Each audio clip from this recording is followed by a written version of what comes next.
Bismillahirrahmanirrahim. Assalamualaikum warahmatullahi wabarakatuh. Anak-anak sekalian, dimanapun kalian berada, khususnya kelas 9 sekolah menengah pertama, dan Bapak Ibu guru semua yang hebat ya. Selamat berjumpa dengan saya Riyadi SPD dari SMP Negeri 3 Jatisrono. Anak sekalian dan Bapak Ibu guru semuanya, pada kesempatan kali ini nanti kita akan belajar bersama bab 1, yaitu tentang interaksi antar negara Asia dan negara lainnya, yaitu materi IPS kelas 9 di semester 1. Namun tidak lupa Pak Riyadi mengingatkan buat kalian yang belum subscribe, mohon dengan kerelaan untuk like, subscribe, dan share video ini ke teman kalian yang sekiranya video ini bermanfaat buat kalian. Dan untuk mengawali pada pembahasan kali ini, marilah kita awali dengan doa bersama sesuai dengan agama dan kepercayaan kita masing-masing. Berdoa mulai. Ya, terima kasih anak-anak sekalian dan Bapak Ibu sekalian yang hebat. Kita memasuki pada sesi materi. Pada pembahasan kali ini, yaitu di bab 1 IPS kelas 9 tentang interaksi antar negara Asia dan negara lainnya.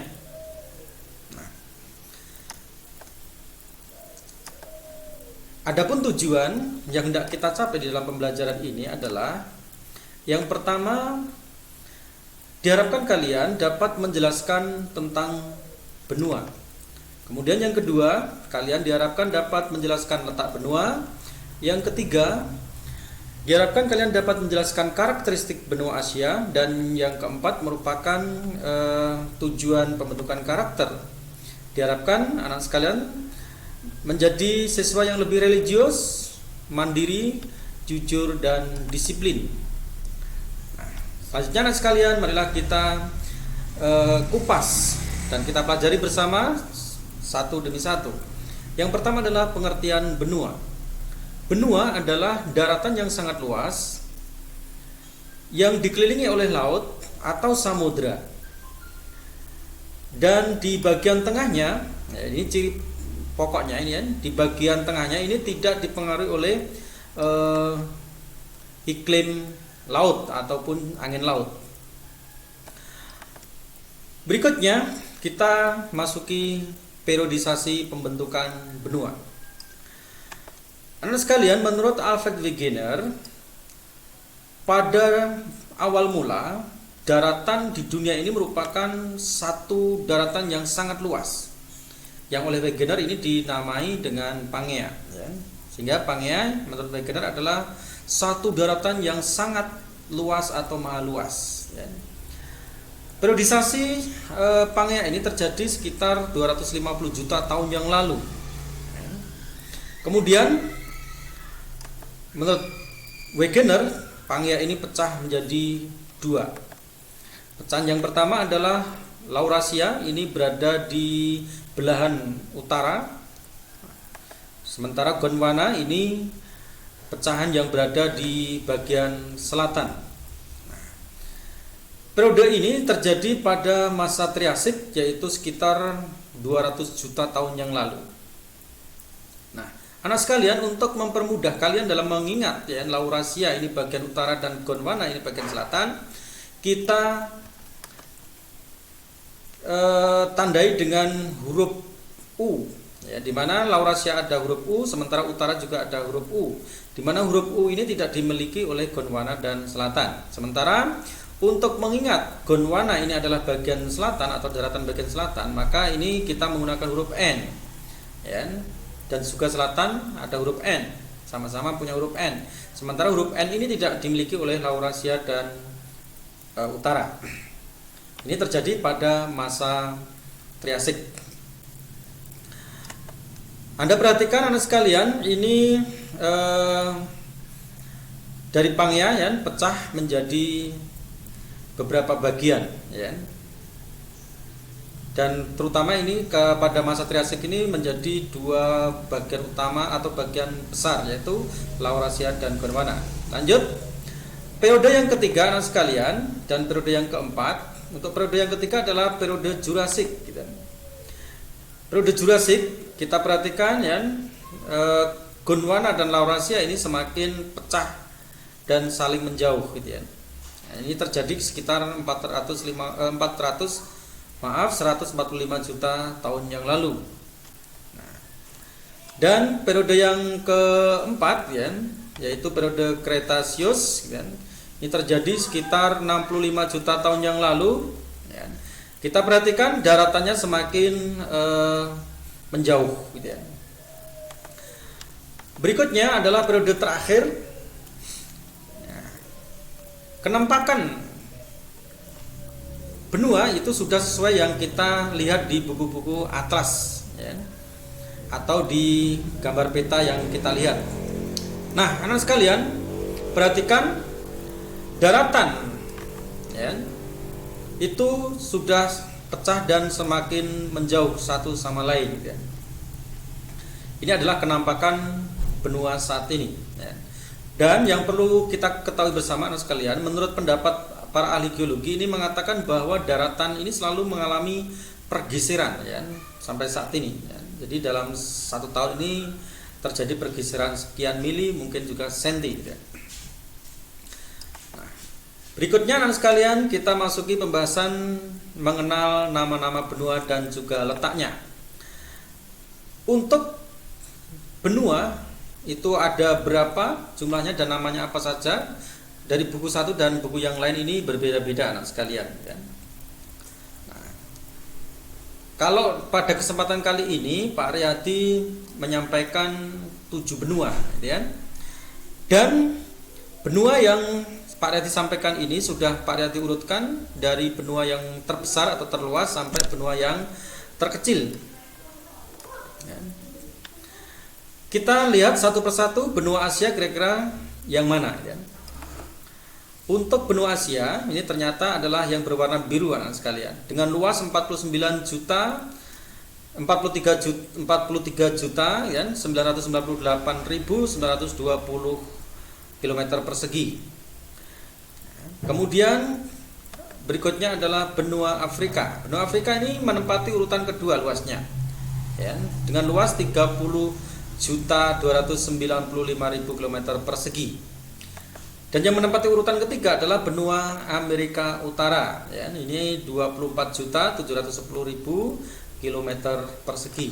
Dan urutan yang keempat adalah benua Amerika Selatan ya, sambil diingat-ingat anak sekalian posisinya, dengan luas 17.840.000 km persegi.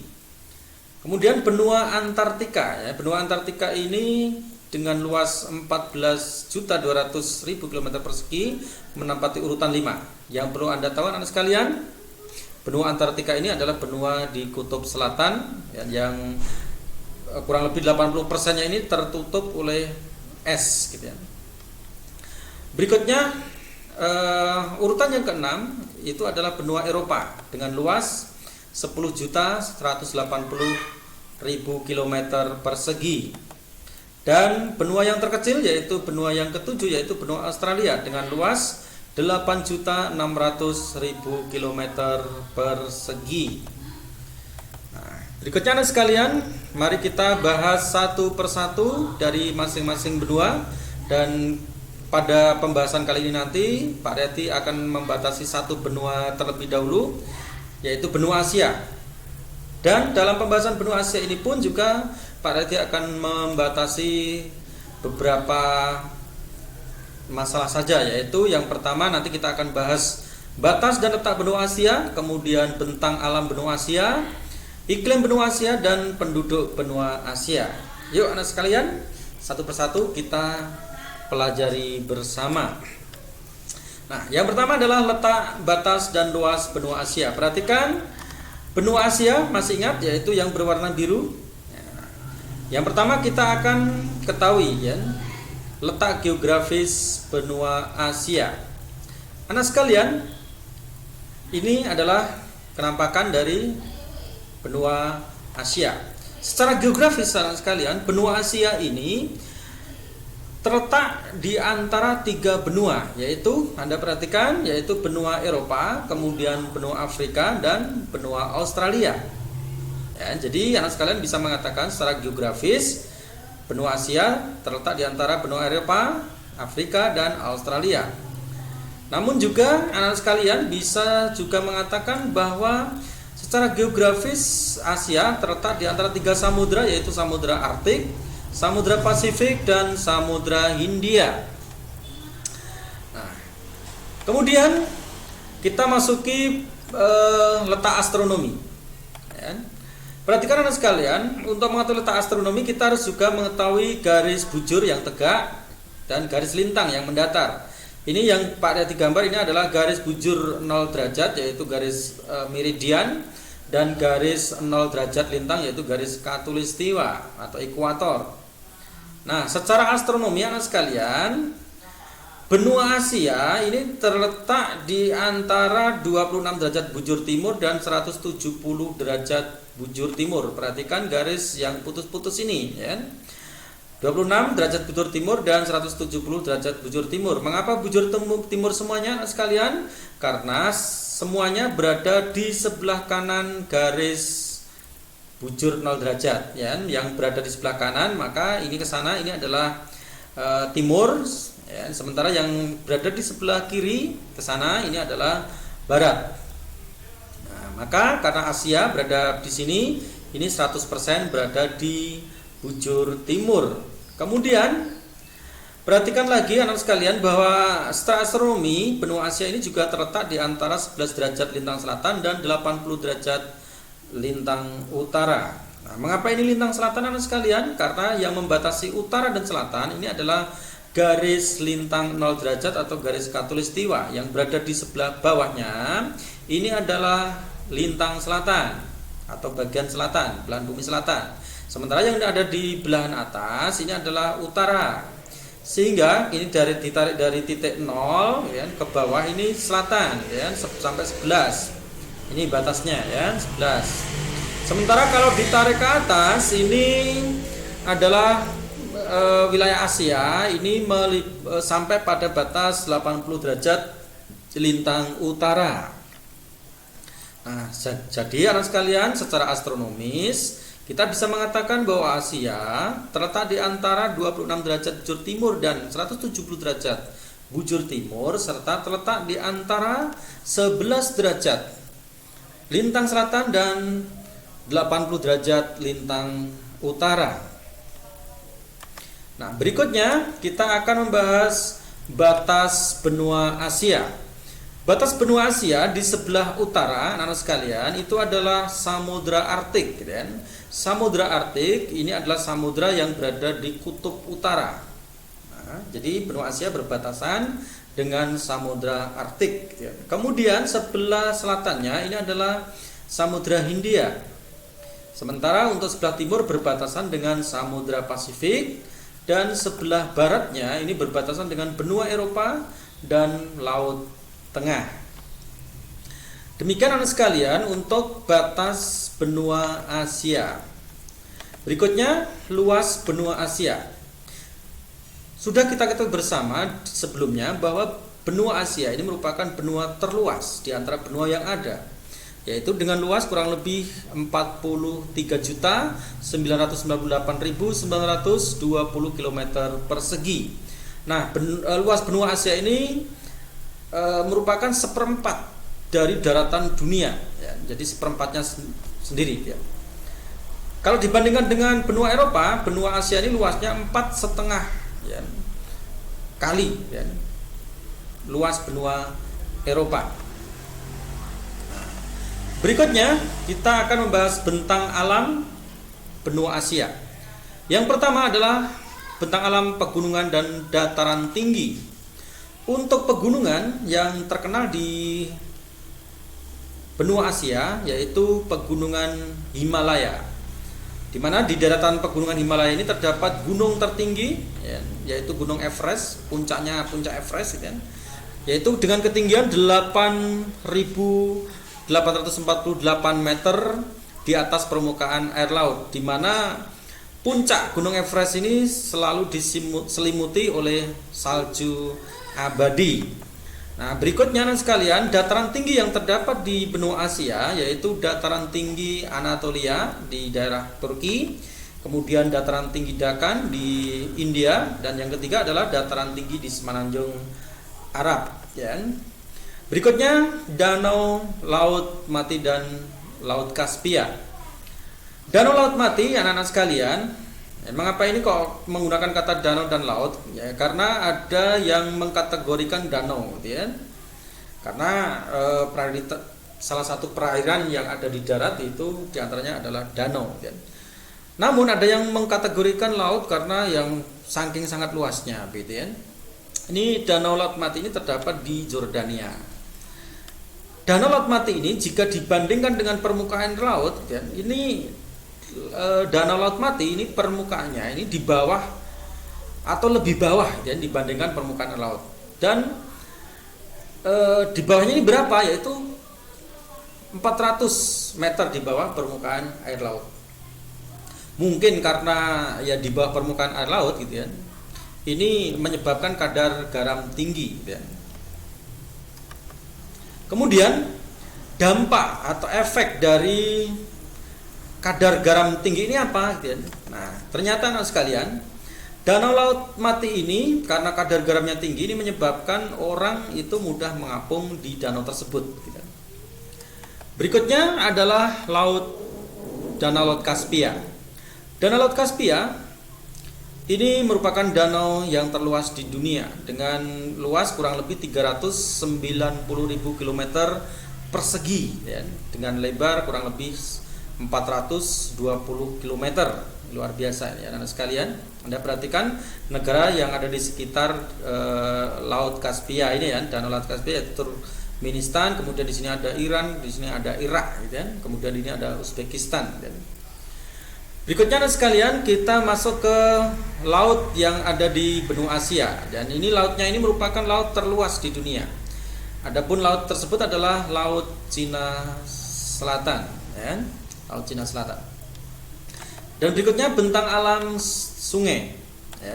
Sungai yang terkenal di kawasan benua Asia yaitu diantaranya adalah Sungai Huanghu, atau juga dikenal dengan Sungai Kuning, yaitu terdapat di Cina. Mengapa disebut Sungai Kuning? Yaitu sungai tersebut itu membawa lumpur, ya, yang menyebabkan airnya kuning, terutama apalagi ketika pada masa-masa banjir, gitu ya. Kemudian yang kedua adalah Sungai Yangtze, ini juga di Cina. Dan yang ketiga adalah Sungai Gangga, ini di India, juga Sungai Indus juga berada di India. Dan yang keempat adalah Sungai Mahakam, Sungai Musi, dan Sungai Barito. Ini terdapat di negara kita, Indonesia. Yang kelima ini Sungai Mekong. Sungai Mekong ini termasuk sungai terpanjang di kawasan Asia Tenggara, ya, karena melewati beberapa negara yang bermula dari daratan Cina, kemudian melewati Myanmar, Laos, Thailand, Kamboja, dan juga Vietnam. Dan yang keenam adalah Sungai Irrawaddy. Sungai Irrawaddy ini berada di negara Myanmar. Nah, berikutnya sekalian bentang alam gurun. Gurun yang terdapat di benua Asia diantaranya adalah yang pertama Gurun Gobi. Gurun Gobi di Mongolia Selatan dan juga berada di Cina Selatan. Nah, Gurun Gobi ini juga setiap tahunnya menjadi langganan badai gurun atau badai pasir, dan juga gurun Taklimakan di Cina Barat sama, ya. Ini sering terjadi badai gurun.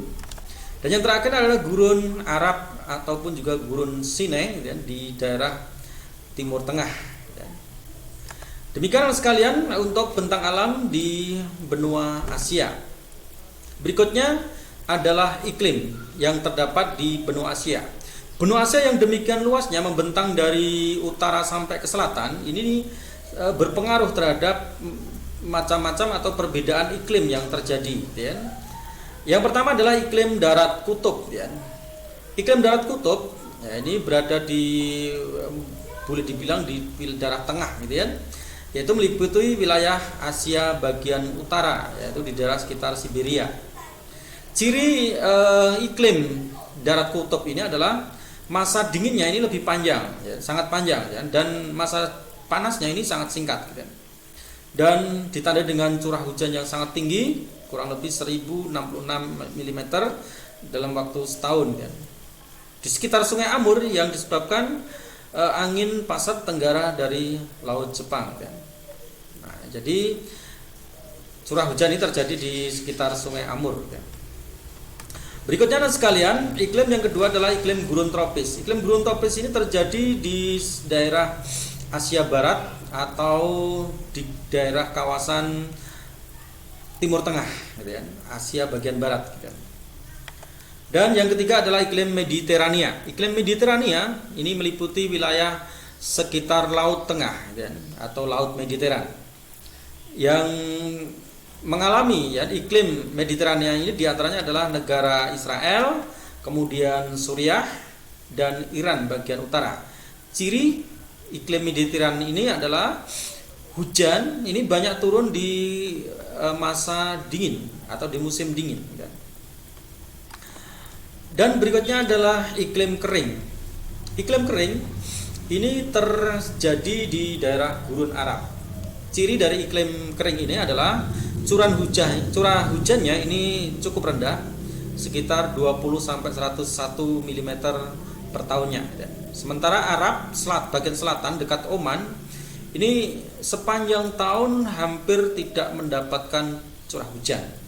Nah, maka ini sangat kering, gitu ya. Maka sangat berpotensi sekali untuk wilayah tersebut menjadi gurun, gitu ya. Dan berikutnya adalah iklim subtropis. Iklim subtropis ini meliputi dua wilayah, yaitu Asia Timur.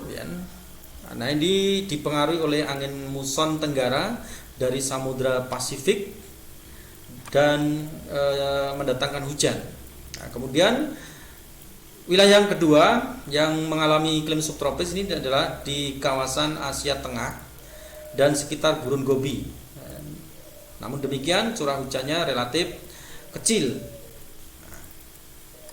Dan yang terakhir adalah iklim laut tropis atau iklim tropis, gitu ya.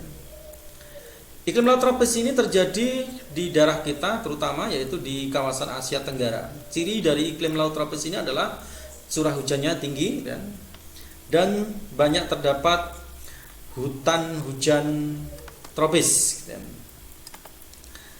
Nah, berikutnya sekalian, kita akan selidiki bersama, kita ketahui bersama untuk penduduk yang mendiami benua Asia.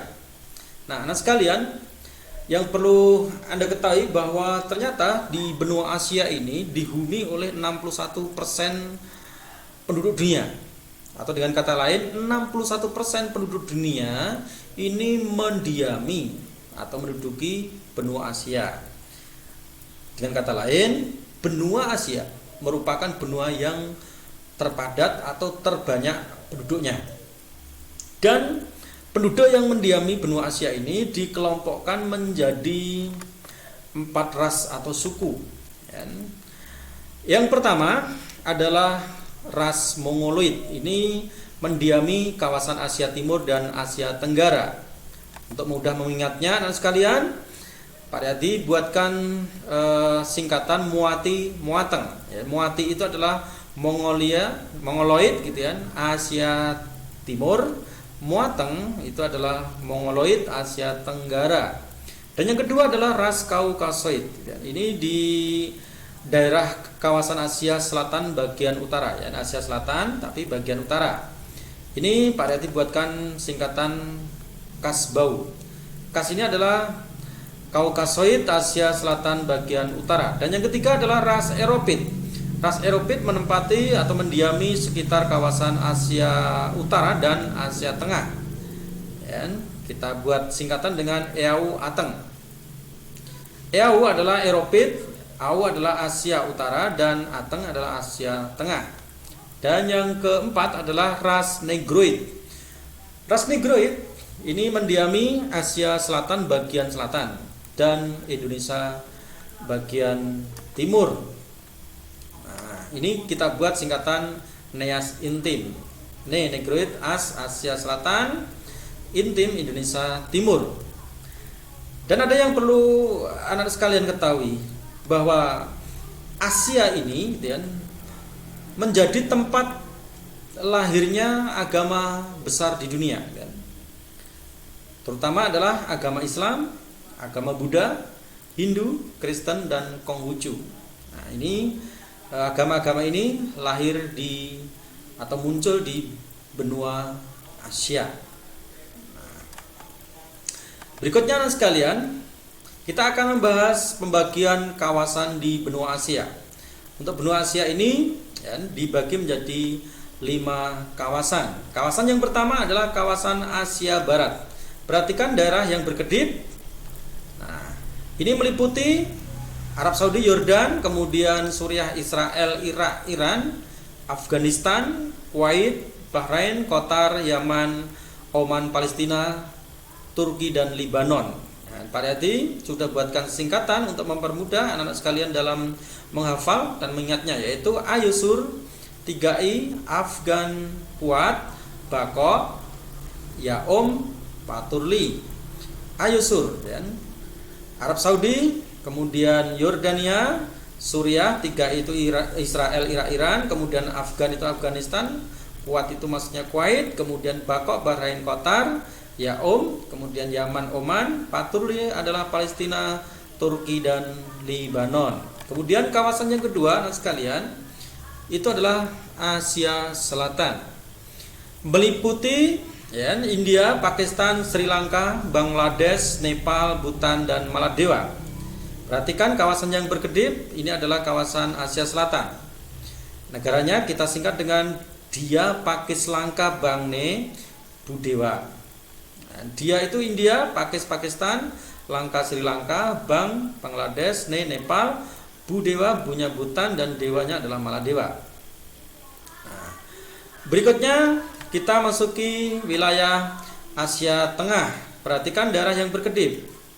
Nah, Asia Tengah ini meliputi negara Kazakhstan, Uzbekistan, kemudian Kyrgyzstan, Tajikistan, Turkmenistan, kemudian Armenia, dan Mongolia. Anda perhatikan anak sekalian, ini ada 5 negara yang diakhiri dengan stan. Untuk mempermudah dalam mengingatnya adalah kita buat singkatan kaos kita Tuamo gitu ya. Kaos itu K-nya adalah Kazakhstan, kemudian U-nya Uzbekistan, K-nya adalah Kyrgyzstan, T-nya adalah Tajikistan, kemudian Tua itu adalah Turkmenistan, kemudian A-nya Armenia, dan Mo-nya adalah Mongolia. Ini adalah negara-negara yang berada di kawasan Asia Tengah. Berikutnya yang keempat adalah kawasan Asia Tenggara.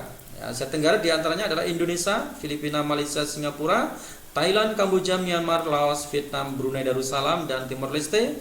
Perhatikan daerah yang berkedip, ini adalah wilayah atau kawasan Asia Tenggara. Kita singkat negara-negara yang berada di kawasan Asia Tenggara dengan singkatan Infilmasita, Kamila, Fibru, Morles. Infilmasita, Indonesia, Filipina, Malaysia, Singapura, Thailand. Kemudian Kamila, K-nya Kamboja, Myanmar, L-nya Laos, Fibru, V-nya Vietnam, Bru-nya Brunei, Morles, Timor Leste. Ya. Itulah negara-negara yang berada di kawasan Asia Tenggara. Dan yang terakhir adalah kawasan Asia Timur. Perhatikan anak sekalian, untuk kawasan Asia Timur yang berkedip ini, negaranya adalah yang di kawasan Asia Timur yaitu Cina, Jepang, Taiwan, Korea Selatan, dan Korea Utara. Untuk mudah mengingatnya anak sekalian, mohon maaf Pak Riyadi membuat singkatannya agak jorok ya, yaitu CJ, Tai, Korsel, dan Korut. Nah, CJ-nya, C-nya adalah Cina, J-nya Jepang, Tai-nya adalah Taiwan, Korselnya adalah Korea Selatan, dan Korutnya adalah Korea Utara. Nah sekalian, demikian adalah pembahasan pengertian benua, kemudian periodisasi pembentukan dunia, dan juga karakteristik benua Asia. Ya. Mudah-mudahan anak sekalian dapat memahami dengan mudah. Dan Pak Riyadi berharap setelah mempelajari materi tadi, anak sekalian menjadi siswa yang lebih religius, sehingga banyak bersyukur karena kita berada di kawasan benua Asia, dan terlebih lagi kita berada di kawasan Asia Tenggara, di mana kita mengenal 2 musim sehingga menyebabkan tanah kita subur, dan lebih lagi kita dikaruniai negara yang luas dengan banyak pulau, ya, yang kaya dengan kekayaan alam. Maka dari itu anak sekalian, Pak Hadi berharap kalian belajar dengan rajin, penuh tanggung jawab, disiplin, dan jujur, sehingga anak sekalian akan menjadi generasi penerus yang dapat mengolah, mengeksplorasi negara kita ini dengan amanah. Nah, anak sekalian, pada kesempatan yang akan datang nanti kita akan belajar bersama, yaitu benua Amerika dan Eropa. Untuk itu Pak Hadi mohon sebelum pembahasan kalian di rumah sudah membaca terlebih dahulu. Nah, untuk mengakhiri pertemuan kali ini, anak sekalian dan Bapak Ibu sekalian, mari kita tutup dengan doa bersama sesuai dengan agama dan kepercayaan kita masing-masing. Berdoa dipersilahkan. Nah, dari saya cukup sekian, ada kekurangan kami mohon maaf. Assalamualaikum warahmatullahi wabarakatuh.